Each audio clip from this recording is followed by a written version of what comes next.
Si quieres pasar un verano entretenido, no puedes perderte mi libro, La fe, la ética y los valores de los superhéroes. Un libro ideal para dar la batalla cultural con una sonrisa. Fundación Edelvives patrocina este espacio cultural. Estás escuchando Directo a las Estrellas.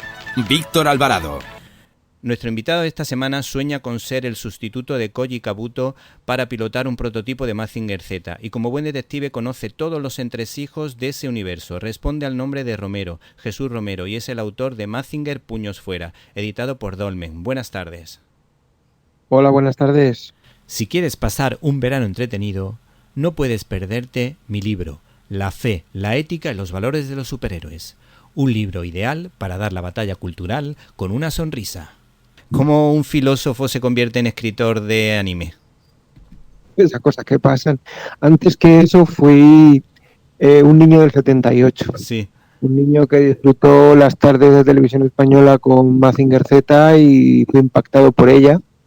Y como yo digo en el primer libro que saqué sobre esto, yo estaba en el epicentro de ese terremoto, con lo cual esa experiencia de infancia me llevó un día, que me iba a decir a mí, a tener la oportunidad de escribir sobre ello y que ese libro fuera a la luz luego posteriormente y tuviera un éxito considerable.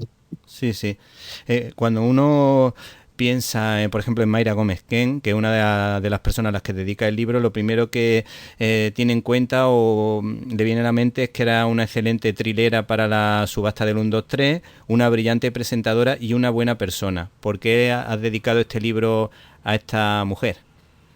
Mayra formó parte de la memoria colectiva televisiva de muchos españoles de mi generación y anteriores. Y Mayra fue contemporánea a la emisión de Mazinger Z. De ella tuvimos el anuncio de la serie cuando salió por primera vez y también cuando volvió a la televisión. Y en fin, es un icono cultural de la televisión española de aquella época, muy ligada a ese momento. No podía dejar de acordarme de ella cuando la perdimos mucho antes de lo debido y tenía que estar ahí en las dedicatorias. Sí, con Alfredo Garrido. Nosotros le dedicamos también un programa a Mayra Gómez Ken hace un par de años. La verdad que tuvo bastante interés y bastantes visitas. Y claro, también menciona a Alfredo Garrido, que fue el compositor de Mazinger Z. Qué cantidad de música nos trajo a los niños que nos sabíamos todas las canciones de memoria, que para mí ese es el mayor fallo de la actualidad, que no se siguen trayendo ese tipo de canciones como las que podíamos nosotros disfrutar en los 80 y yo creo que incluso en los 90. Fue un gran ignorado porque, aunque a última hora se rescató su nombre, se le dio el relieve que debía a partir de una entrevista que en la enciclopedia de Mazinger se sacó de él y yo la saco en mi libro primero, en Planeador Abajo. Luego tuve la oportunidad de que él copresentara conmigo esa obra y lo conocí personalmente. A partir de ahí le empezaron a salir una serie de, como se suele decir, bolos por cantidad de salones de anime y manga y su nombre fue rescatado, salió en televisión, salió en multitud de emisoras de radio, entrevistas de todo tipo y lógicamente pues se recuperó la memoria que se debía, no solamente por las canciones de Mazinger Z, sino las de Marco, las de la abeja maya, Vic el Vikingo y otras tantas. Y aparte de eso, era un hombre de un trato muy amigable, era una buena persona, como tú decías desde Mayra, sí. Y un hombre que la verdad es que fue un colega más, un niño más del 78, cuando nos unimos los aficionados con él, pudieron dedicarle en Cataluña su nombre a una plaza donde mira. está el Mazinger de Tarragona. Sí, qué guay. Y se le dio el homenaje, digamos que tardío, pero a tiempo, antes de que él se nos fuera. Bueno, en mi casa el horario de Mazinger Z venía muy mal porque para mi familia, para mis padres, el aperitivo era sagrado. Y la verdad que yo disfrutaba también con ese aperitivo, pero en el fondo tenía la necesidad de Mazinger Z, de ver Mazinger Z, porque escuchaba a mis compañeros decir lo de puño fuera, fuego de pecho y todo ese tipo de cosas. Pero tengo que reconocer que a mí me marcó más Heidi Comando G. Además, de hecho, la canción de Comando G, pues me la sé esa de Comando G, siempre alerta está. Y la verdad que era la que yo más veía de los principios del anime, esas dos series que te comenté. Pero claro, siempre ¿Sabes tenía... que Comando G es contemporánea a Mazinger Z? Eso es lo que no sé. Eso no lo sabía, porque claro, yo en el 78 tenía 2 años. Claro, yo vería alguna reposición posterior y quizá Comando G la vería antes y Mazinger Z la empecé a ver un poquillo después en alguna de las reposiciones. Bueno, aquí en España Comando G, lo que conocemos por Comando G, se emitió en los 80, unos años después. Sí. Pero es cierto que en Japón Mazinger Z surge para competir con Comando G. Ah, mira, qué curioso. Porque sale en el mismo año Gatchaman, como resumo el título japonés de lo que llamamos Comando G, sí. Sale pocos meses antes, de modo que Toei Doga, la entonces Toei Doga, como productora de animación, intenta competir con un producto de ciencia ficción con su competidora Tatsunoko y se inventa esta serie de robots o de un robot protagonista tripulado que todos conocemos como Mazinger Z, pero que son de la misma época y ya le digo, una históricamente está relacionada con la otra, aunque en España la vimos después. Y no en la versión original japonesa, sino en una especie de refrito reducido o alterado, editado, sí. por los estadounidenses, que fue lo que se llamó la Batalla de los Planetas, Battle of the Planets, que no es lo que se emitió en Japón originalmente. ¿Y se sabe que se censuró? Sí, se sabe que se censuró también. Además, en Estados Unidos las madres tampoco veían con muy buenos ojos, ni siquiera la versión censurada. Sí. Con lo cual, imagínate que es hermana en ese sentido de Mazinger Z por más de una cuestión, sí. Que Mazinger Z pues le pasó lo mismo. Sí, ahora iremos por ahí. Hay una pregunta antes ya de continuar con Mazinger que siempre le hago a los expertos en anime. Porque mi padre siempre decía que los dibujos japoneses, que a él también le gustaban, vamos. De hecho, él y mi madre, por lo visto, antes de que yo naciera, veían Heidi todas las tardes. Decía que él pensaba que estaban hechos por ordenador. Algunos de vosotros me habéis dicho que no, que es un tipo de animación particular y unos trucos que ellos utilizan para que parezcan distintos a los europeos o a los americanos. Sí. Totalmente falso. Es decir, los dibujos japoneses estaban hechos en esa era, en los 70 específicamente, por los mismos métodos de animación tradicional con los que se hacía cualquier otra serie de dibujos animados. Igual que trabajaba Disney, igual que trabajaban todos los animadores de su época.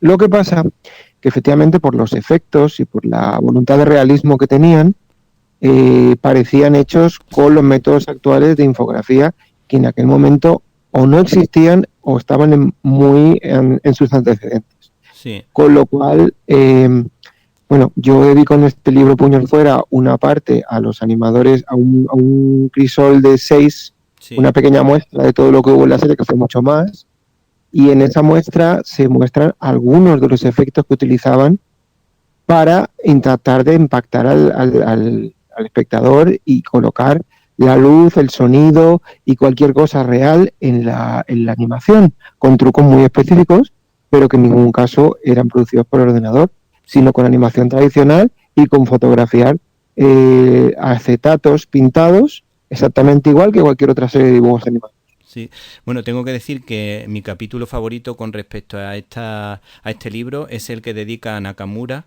porque ahí descubrimos muchos de esos secretos cinematográficos, como por ejemplo los planos desde abajo picados y contrapicados, por ejemplo, que por ejemplo lo utilizaba Orson Welles, pero claro, en animación pues no era lo habitual.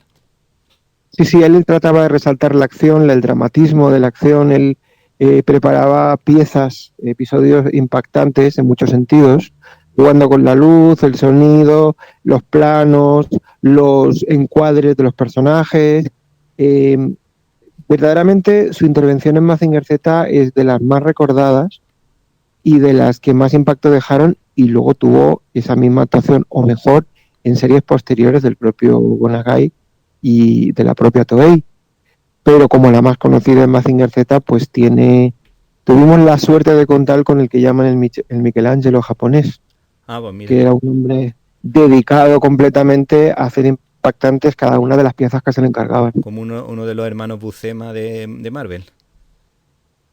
Exacto. Ahí cuento como Kazuo lo que toma es influencia de Saki y Araki, que son dos animadores que ya empezaron a crear estos efectos psicológicos en tramas mucho más románticas y en series no de tanta ciencia ficción, sino series mucho más del gusto de niños y niñas, pero aún así con un tratamiento muy de telefilm de efectos. Entonces, evidentemente, eso le marcó y aprendió todo eso. Y aunque hay otros animadores que en la serie tienen ese mismo tratamiento de escenas, pues este lo hace con especial maestría y sus episodios son muy recordables.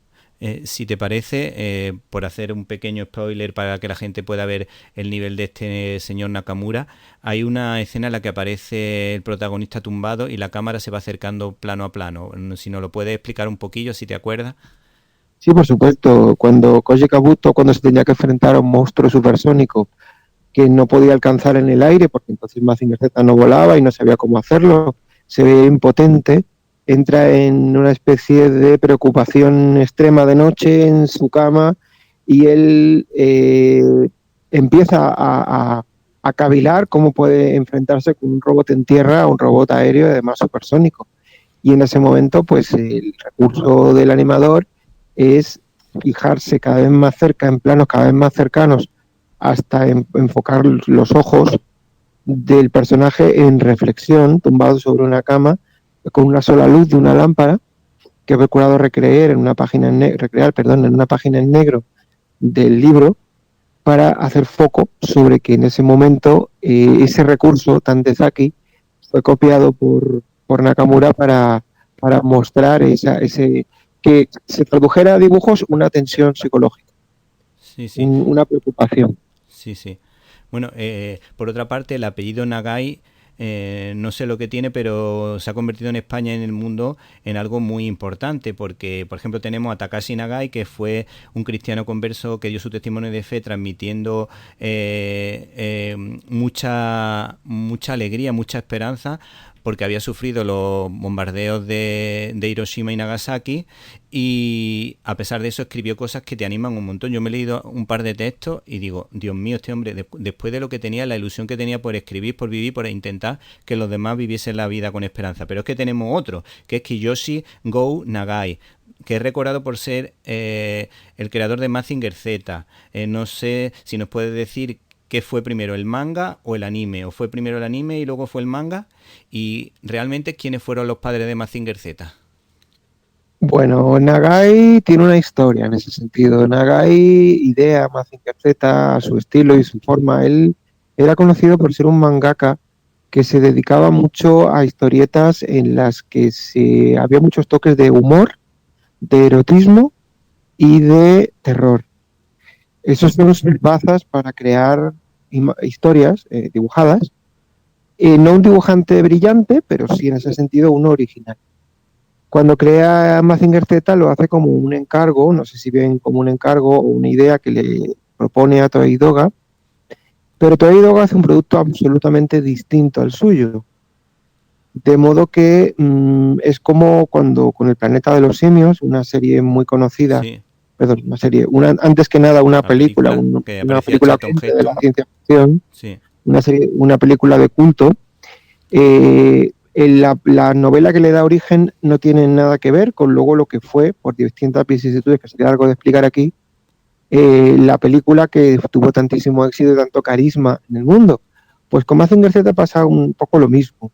Él crea una serie muy distinta, él dibuja una serie muy, muy distinta, con unos guiños en esos tonos que yo he comentado, y luego lo plantea, en vez de hacer un boceto y una idea general, lo plantea en forma de manga al editorial, que hace un anime para niños totalmente distinto, en que reordenan los hechos, guionizan las historias de una manera mucho más amable y mucho más divertida, en una serie de un tono más infantil, que fue la que triunfó en todo el mundo, y él se queda al margen. Comento en el libro que él se adelantó a la emisión de la serie en poco tiempo. En octubre se publica el manga de él por su cuenta, no casi ni lo dijo, Sí. y la serie sale al aire en diciembre, o sea, pocos meses antes, una cosa de la otra. Entonces, la editorial se preocupó, o sea, la productora se preocupó porque la editorial había sacado la primera versión y ellos iban a sacar una versión distinta y qué podría pasar. Lo que pasó fue que triunfó el anime como lo conocemos y la versión en manga pues se quedó como anecdótica. Lo que ocurre que en este caso no se dio el caso de una serie que triunfase como cómic, como manga, Sí. y que luego se llevara al anime, sino que directamente nació como anime en la mente de todos los que estaban implicados en ellas, empezando por el propio Nagai, pero se hizo un manga para que él tuviera esa versión de manga y eso fuese el punto de partida para la productora de animación que iba a crear un producto muy distinto, como digo. Entonces es padre literalmente, Sí. pero no lo es, o digamos que creó la idea original, pero el producto final tiene mucho de otros padres. En este caso sería una especie de padre espiritual del personaje. De padre biológico, diría Sí. yo, de padre biológico Eso, que mira, dio sí, ¿verdad? en adopción a su hijo y su hijo fue criado por otros padres que fueron los animadores, los guionistas, los fondistas, los músicos, etcétera, etcétera, que crearon Mazinger Z como serie. Y vosotros lo adoptasteis, los seguidores de Evidentemente, Mazinger Z. entusiastamente. Se sabe poco de esta paternidad, Sí. digamos, relativa de Nagai, porque hay mucha gente que es muy fan de Nagai, cosa que está muy bien, y de Sí. toda su obra restante, pero él hubiera preferido que ese éxito tan grande hubiese sido para otro de sus personajes, que es Devilman, Sí, sí. que es famoso, pero no tanto como Mazinger Z, que para él fue, vamos a decir así, un trabajo más alimenticio. Sí. De todas formas, yo creo que algo de refilón se llevaría de esto, porque, claro, al ser Mazinger Z algo tan Se grande, llevó entonces y se sigue llevando se sigue ahora. llevando, ¿verdad? Sí, Eh, sí. Él vive de los réditos de toda la historia de éxito de Mazinger Z. De hecho, al rebufo de ese éxito, se creó Grand Mazinger, se creó Grandizer, se creó Kotetsuji, se crearon todos los robots o llamados mechas, todo un subgénero de animación de robots gigantes, Sí. al que dio lugar en muy buena parte como ideólogo Nagai, y él fundó su propio sello comercial, Dynamic Planning, gracias a eso éxito con los robots. No lo tuvo con las series de terror y de como así de Procaz, pero la tuvo con un robot y de ahí pues el tiró del hilo y no es que recibiera los réditos, los sigue recibiendo a día de hoy. Claro, bueno, con los Transformers pasa algo similar porque se quería un poco relanzar los Transformers. Nadie pensaba que los cómics de los Transformers iban a tener mucho éxito, pero al final se convirtieron en cómics de muchísimo nivel y que están muy bien las aventuras en TVO de los Transformers. No sé si tiene mucho que ver, pero bueno, tiene que ver con el tipo de bichos gigantes que tienen algún vínculo, aunque sea en apariencia, con Mazinger Z. Yo admito mi ignorancia en tema de los Sí. Transformers. Lo que sí te puedo decir es que para mí eso es la versión americana o norteamericana, Sí, más a su estilo del fenómeno de los robots gigantes. sí, En Japón se hicieron de un modo que a los americanos en su momento, que es un momento muy específico, los 70 y los primeros 80, no encajaban con su gusto. Entonces, sí. lógicamente, modificaron mucho a Mazinger, convirtiéndolo en una serie llamada Tranzor Z, que no tuvo apenas éxito, pasó totalmente desapercibida tras la edición que ellos hicieron. Y entiendo que buscaron productos más cercanos a su forma de hacer y nacieron los Transformers. Es que lo curioso fue que fue potenciado por una juguetera, que fue Hasbro, que pidió que se Claro, crease el cómic para vender un poco los juguetes. Bueno, claro siguiendo que con sí. tu trabajo en cuestión, centrándonos un poco, el trabajo de hemeroteca de este libro es impresionante, pues hace referencia a la prensa clásica, a la prensa especializada, incluso hasta la del corazón, que se atrevió a hablar de la serie. Hay un titular de un medio de comunicación que decía: se retira de la pantalla Mazinger Z y la Casa de la Pradera. ¿Nos lo puedes explicar? Sí, por supuesto. Hay un eco inmediato, incluso antes de la primera emisión de la serie, y había que decir que en aquel momento había un fondo, un cierto mar de fondo sobre la crítica a las series japonesas, como tú me comentabas hace un Sí, momento, con la censura que decían que eran series hechas como churros por sí, ordenador y sí. demás, y que los adultos no les tenían mucho aprecio artístico. Entonces, a nivel de, dentro de ese ámbito, pues hay una serie de sesudos colaboradores de los periódicos de la época, que en las secciones de cultura y en todo tipo de secciones, también las de televisión, intentan ahondar sobre el fenómeno de los dibujos japoneses, que entonces comenzaban después de Sí. Heidi Marco, y lo critican, en este caso además, por ser violenta y por ser una ciencia ficción que conecta mucho con los niños, pero que no tanto con los Sí, adultos. además dicen que es violenta, pero por ejemplo ya en esa época existía Spider-Man, ya existía, por ejemplo, incluso Hanna y Barbera con sus cómics que eran bastante, sus cortos que eran bastante ácidos, ahí la violencia se ve también como algo natural. En cambio, no eran tan Sí, críticos con ese tema, pero en cambio ni, con Mazinger Z sí. ni con los telefilms japoneses norteamericanos que en esas épocas se emitían mucho, Sí, sí. tipo Los Ángeles de Charlie, o toda la retahíla de detectives que se tenían que enfrentar con armas, etcétera, etcétera, y Todo escenas eso. de pelea y demás, Sí, sí. a todo tipo de eso. Pero bueno, los adultos conectaban con ellos, los dibujos animados consideraban que era un coto de los niños, no era como la sensibilidad que tenemos ahora, y entonces, si era para niños, tenían que tener la violencia reducida y les chocó mucho una ciencia ficción de ese tipo. Ahondo mucho en el libro, no solamente en el tema de la hemeroteca, Sí, sino también en todo el fenómeno de la ciencia ficción que falló en aquella época con los adultos. Se consideraron bajas audiencias y demás en cuanto a series y demás que tuvieron que cancelar su emisión, sí. y eso enlaza directamente con Mazinger Z, que no tuvo que ser suspendido en Japón, pero aquí en España, pues aparte de que iban a comprar pocos episodios, se suprimió de golpe porque hubo un fondo que no les fue muy proclive.